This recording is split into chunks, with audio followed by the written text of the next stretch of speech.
ইফতারির আগে যে দোয়া ওইটা আল্লাহ ফিরায় না।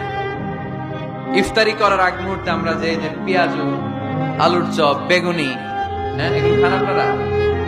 রুয়াবজার শরবত খান নাকি?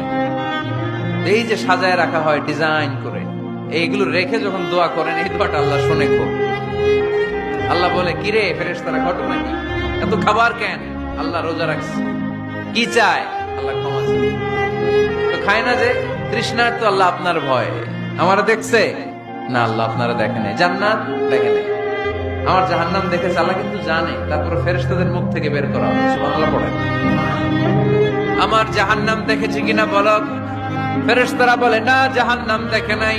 আমার জান্নাত দেখেছে কিনা বলো? জান্নাতও দেখে নাই, কিছুই দেখে নাই, আপনারও দেখে নাই। আল্লাহ এবার খুশি হয়ে যাবে।